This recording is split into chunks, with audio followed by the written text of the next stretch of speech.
Well, guys, we've got some bad news. And that news is that there are not going to be AI defending changes for at least a month. It's probably going to be longer than that because of circumstances that we'll talk about in today's video. But it's going to be a month and a half, probably, at least, before any AI defending changes happen. And we'll talk about why that is. And the EA patch that came out today talked about all of this. That's why we know this. There are a few interesting changes in there that we will go and discuss. But yes, the biggest thing that most of you want changed is not going to be touched for at least a month, and it's gonna be longer than that probably, so we got to discuss that. And it's not too much of a surprise, all things considered, with that weird EA statement that they released like a week ago or so that basically said, hey, we're listening, but nothing was being changed. I guess it was a weird like pre-holiday break statement, I guess, that they dropped. So it's not too much of a surprise, but anyway, we'll get into that. We've got new heroes coming. Jogo Bonito is not just a Brazilian player promo. We've got two new heroes leaked, and one of them being one of the most popular heroes we've been waiting for quite some time now. If you guys would like to buy coins, you can go to mmoxp.com. There will be a link in the top of the description. They're the safest and the cheapest option, and you can use my code JFC at checkout for an 8% discount. So we'll discuss that when we get there too. There's other stuff I'm forgetting, I'm sure, as well. But yes, of course, hey, thank you all for being here today. I greatly appreciate all of you. If you leave a comment on today's video, I'm going to reply to it. I don't care if you talk about nonsense or if you talk about the most pertinent, important question of my entire life. It will be replied to down in the comments. But okay, let's first start off here. Cyber Monday content. There wasn't really a whole lot here. There were some Flash SBCs and some Flash stuff. No new Flash Evos though, unfortunately. Hella lightning rounds though, of course. I think we're up to like 80 hours straight or 90 hours straight of there being new lightning rounds in store every single hour, which is, you know, just a funny little tidbit, right? And I saw a couple comments actually, or not comments on my video. I saw a couple tweets actually about this pack here and about whether it's actually worth opening, this 3 for the pack. And if you guys don't know what this is, it's a 75,000 coin pack, but really what it gives you is 3 50k packs for 75k, and they're tradable, and it gives you, I guess, what, 3 rare gold players, so that doesn't really mean anything. But the 3 50k packs, people said, hey, is this worth opening? And it is a valid question, honestly, but I did see some Reddit replies and I saw some Twitter posts and Twitter replies too of people saying, yeah, I just opened all 3 of these, I made 15k back basically off 75k. So it just goes to show you, for one, that the coin price on these packs is so ridiculous. And I know that EA doesn't want you to open them with coins, obviously, we all know that, but it's just kind of funny how bad they are. You cut these in half, literally. It's 3 50k packs, which would be 150,000 coins. It's now 75k, and you still don't make your money back or even close to it. Just goes to show how badly priced a lot of these packs are. But anyway, yeah, for content, the 3x84 is gone, unfortunately, so just a 3x83 is left now, and this one expires today at content. So unfortunately, I think the 3x83, 3x84 kind of free-ish fodder stuff is done, and we talked about why that might help fodder prices and why it might help the market in general, I guess, but I'd still rather us have these. I don't like the fact that they took these away. I know you want to save some big pieces of content for the bigger promos, right? What's that balance? I don't really know what the best answer to that is. 82x10 doesn't expire until I think it's on Friday's content. Yeah, I think it's on Friday's content, or maybe Thursday. I can't quite tell. And also, we did get another playstyle plus Evo in the SBC section, which I always do appreciate. Dead Ball Plus, I'm not really going to use myself. I don't take free kicks that much. If you guys do, though, you guys might like this. It does boost other things than just give Dead Ball Plus. I think it boosts like shot power and curve. I think it also boosts, so it's a little bit of something there. And then we got Kunde today, who unfortunately is quite overpriced. The card itself is going to be good, but I mean, it could be better, of course. We've talked about how no anticipate, no intercept is not great. It's not going to be the worst card ever, obviously, but just, I think it's like 400 and something K I want to see. Or sorry, I meant to say I want to say, and oh my God, he's 511K, 4% upvoted and 96% downvoted.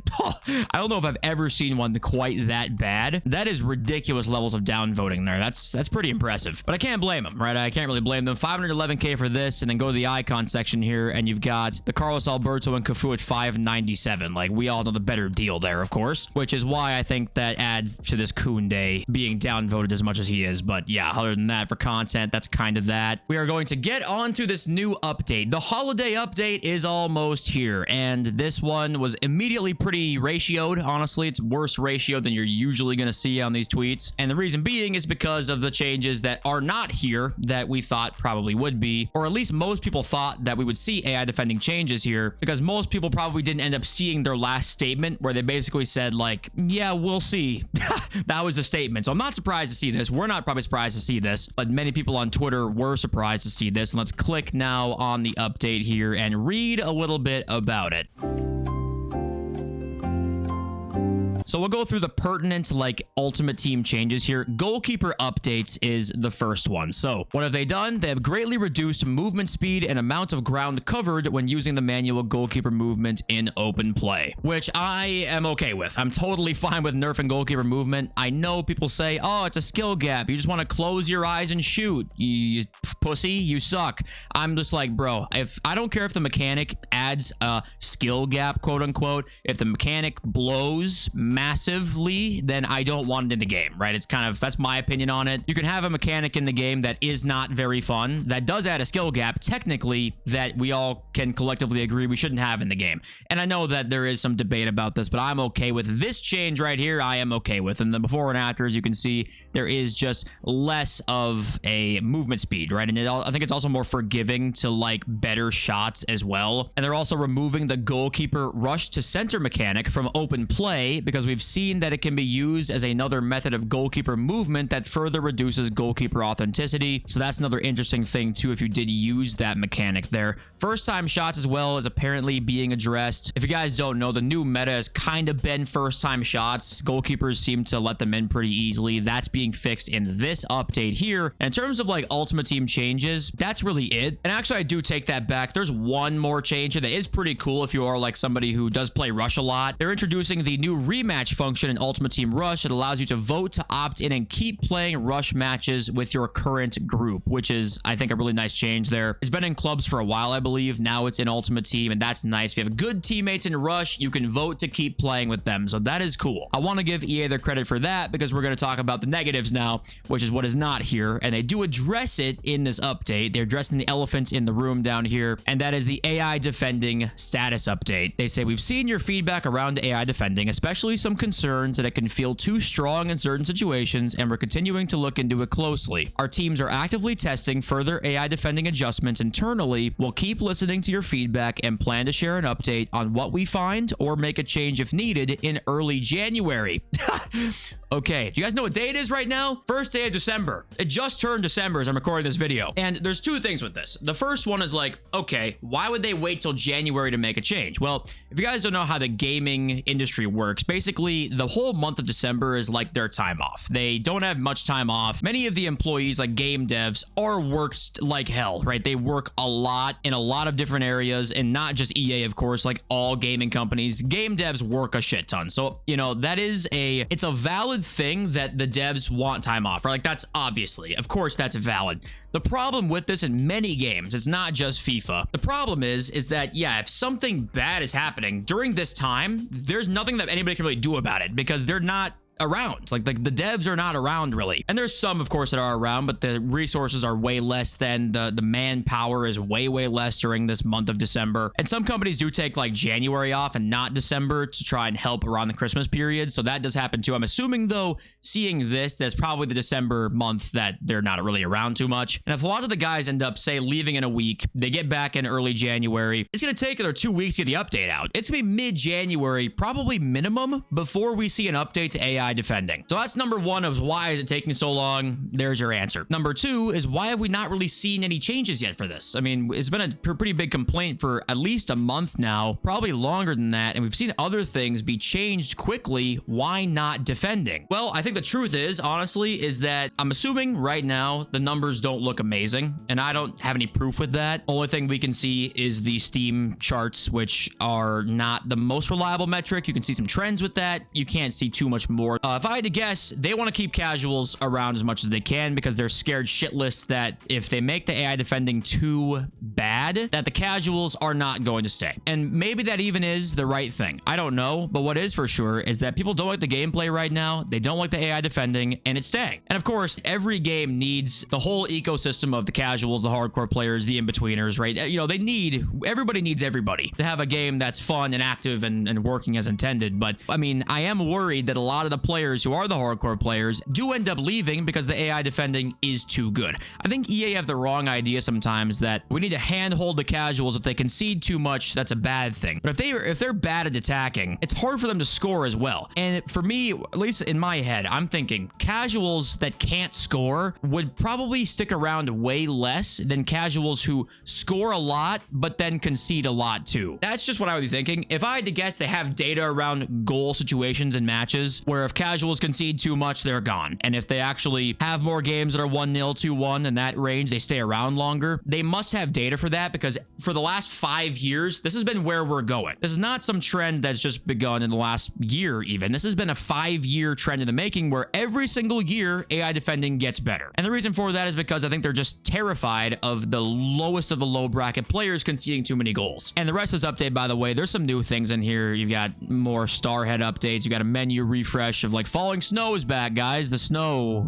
Aren't you excited? I actually do kind of like that change, not gonna lie. Classic 11 and kickoff here too, apparently. We've got some classic 11s from Europe's biggest leagues coming in, I guess, which is something if you are a kickoff kind of guy playing with your friends, you might have some more classic players to use. But yeah, other than that, guys, there's just not much to say here. We're not going to see an update or much change to this gameplay for a month and a half, probably. So the gameplay we have right now is going to stay around. The AI being too good also in squad battles. I've been talking about that. People don't like the fact that the AI is way too like passive and possession heavy in squad battles. It got harder. That's also not addressed here. And I feel like casual players wouldn't like that. I mean, I don't know. I'm not somebody who's researching this kind of thing, who looks at the data, sees what makes these players stay and what makes them leave. And I'm sure they're looking at that heavily. But to me, I just have a hard time believing that we started off with a game that had some people upset that there were too many goals being scored, right? Defending was not good enough. Then, you know, we're here, right? And I know that a happy medium would have been perfect.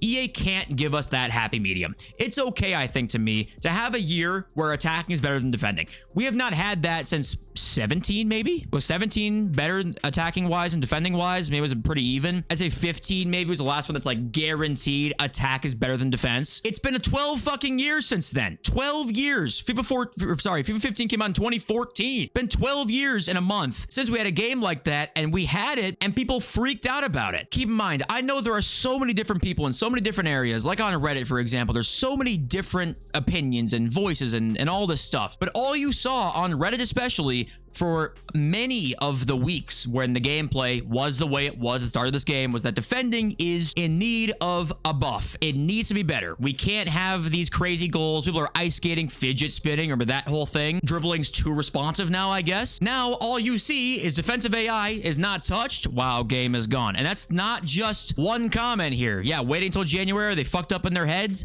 Yes, first of all, they are fucked up in their heads. It's on them, first of all. But second of all, they didn't have to change anything, but the many people wanted big changes to defending. We got that. And yes, it probably was more than what people actually wanted. That's for sure. But we have to be aware enough and smart enough to know when EA changed something, it's usually very drastic. They changed defending and now we're here. And honestly, it's mostly on them because they fucking suck. We know that. But it's a lot of it on us when we need to know better. Like, hey, like, let's let the game sit for a month and see how we are defending in a month. But no, everyone's freaking the fuck out because it's games ending in 7-5 and 8-4. I know that's not realistic. I know that ideally that doesn't happen, but we have to pick our battles, and we picked the wrong battle, to me. And now I say we, as in most of us, I think didn't really want an update. A lot of the community did want an update. And, you know, I can't blame them partly, but I can blame them partly.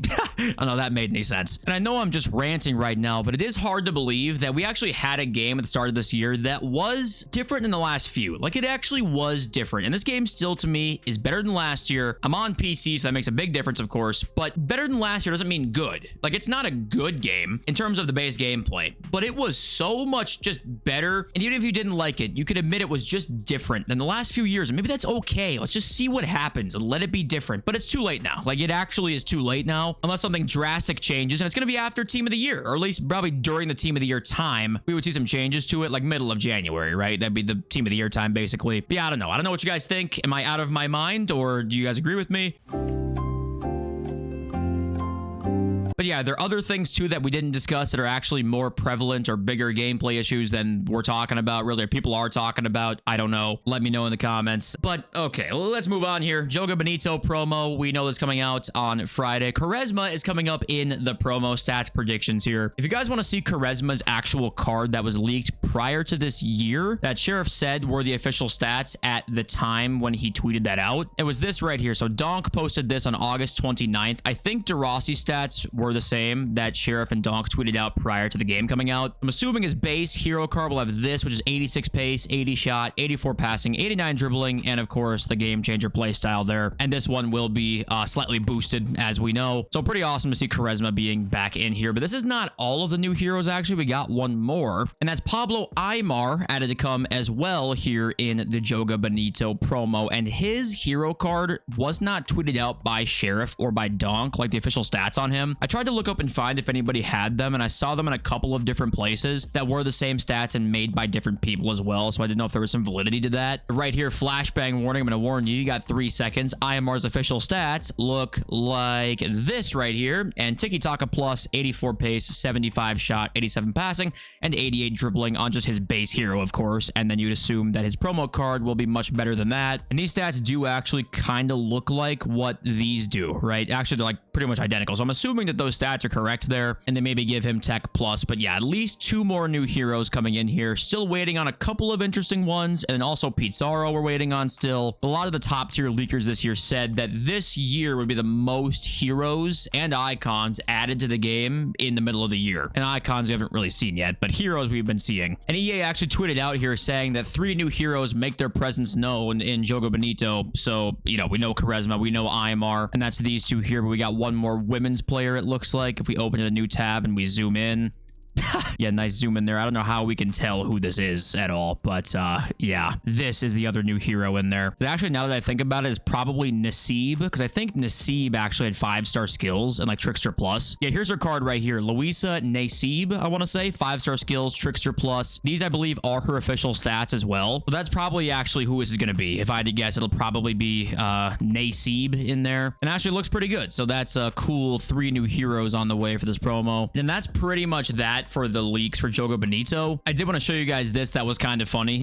In the FC Pro Live event tonight, Claudia Pina's Centurions card was 6 of 6 used. Every team had Claudia Pina Centurions. Is it Centurions? Am I an idiot? Cornerstones. Yeah, I am an idiot. It's Cornerstones, obviously. 6 of 6 teams used Claudia Pina in their team. It shows you how insane even the pros think she is. And the reason she's so insane, by the way, good agility, 5-star weak foot, low driven plus. That's the 3 reasons that pros actually use her, is because of that. That's basically the reason. And top 3 center mids used here, Bonmati, Tonali, and Reinders were the most used, but there were a lot of variety this week in the pro event. And at right backs, we had Lorente, Thuram, and Delo. But it's just funny seeing all the variety here. And then Pina was 6 of 6 used, and she's just insane. And speaking of Claudia Pina, we are somewhat close to a potential Claudia Pina player of the month. And flashbang warning once again here, because looking at the player of the month tracker, we're getting towards like player of the month week, where we see like 3 or 4 of them in about a week and a half stretch. And here we go right now looking at these, because Serie A winner comes out in 3 days. The La Liga winner, which is probably Lamine Yamal, comes out on Friday. And then Monday next week, so 6 days from today, is the Liga F winner, which looks like could be Claudia Pina. So we'll look out for that. Within the next week here, we got 3 winners, and then the Premier League is on the 12th. The nominees don't get announced until the 4th of December for the Premier League, so we'll check that out. But but possible Yamal Pina not too far away. Okay, with the market right now, it's kind of staying about the same as it was yesterday, not really moving too much. I think it still stands that you're probably looking at tonight being one of the best buy nights. I don't know how good Jogo Bonito is going to be. If I had to guess, probably not that amazing, so that won't really change much of the market here. We'll see exactly what happens. I do think, though, that Scream cards being upgraded in a couple of days is definitely something to look at. I do think that people kind of forgot about these cards being upgraded again to 99 stats. Now, for example, Rafael Leao's 308 right here, and he's kind of been 300k for days now, right? He's not really moved much. Since that initial crash, 27th, 28 for Black Friday, he's really just kind of stayed about the same price here. And usually by now, you'd expect him to kind of start going up maybe a little bit, but he hasn't really yet. So maybe that shows people are not thinking about Scream cards right now, and there might be some interesting things in here. I know Scream cards, like, for example, the ones we invested in didn't do anything because none of them did, and traders lost millions of coins, but this one, you know, we'll see. It could be different, of course. And fodder as well, guys. You could have triple dipped and you would have made a shit ton of coins. Like, it's kind of crazy the fluctuations we're seeing. Now the 3x84s are gone, these should slowly trickle back up like we talked about yesterday, and that's exactly what they're doing. 87s are up almost 1,000 from just yesterday. And this to me will continue on all the ratings. Like literally from 86s all the way up, this will continue because there's just not the same level of gamble packs. The 3x83 goes away today. The 82x10 goes away in 3 days. Post that, they'll trickle back up again. So it's nice to see that these are going back up still. And I do still think you got to go out and buy some like 86, 87, 88 team of the weeks that are nearly their discard level. The best of team of the week won't be in packs forever, and I do think you need to go out and club stock those guys. Okay, let's read some of your comments now. We got Jojo, who says the market value of my Cruz doesn't bother me, but the fact that I pre-ordered the game and had to use the 86 version for 3 months, and someone who barely plays the game can open a store pack and get one already upgraded, feels like getting the pre-order icon was pointless and undervalues them. I feel like having a lower rated version in packs makes more sense now because some of them can be evoed now, and it can be incentivized getting the pre-order version of the game. And that I do agree with. I know we're kind of being nitpicky, I guess, but at the same time, yeah, you do add the upgraded versions in here, and then they're immediately in packs. It does take away a bit from the pre-order aspect, but if you got a good icon, obviously it doesn't, because you got to use a good icon for 3 months, or well, 2 months. Yeah, 2 months. And in that case, that's obviously insanely valuable. It's just like, it comes down to luck at the end of the day. That's the unfortunate thing, is the pre-order icon was well worth it if you got lucky, and if you didn't get lucky, it kind of wasn't really. And that's just the way all these pre-order bonuses are for the most part, apart from like getting the game a week early, obviously, but most of the packs and picks and stuff, it's just about whether you get lucky or not. And that's kind of how the gambling aspect of everything works, and that's no different here. We've got Romanian, who says, I'm picking the game up. Is it worth spending an extra $15 for the extra Evo slot and 6k FC points? I'll be honest with you, probably. Honestly, 6k FC points for 15 bucks. You get good coins, start with that. It probably is worth it, to be honest with you. It probably is. We got Mark Redford. My TV is state-of-the-art for gaming on Xbox with the best connection possible, and I live very close to the exchange with minimal ping. The gameplay is awful with at least a second of delay.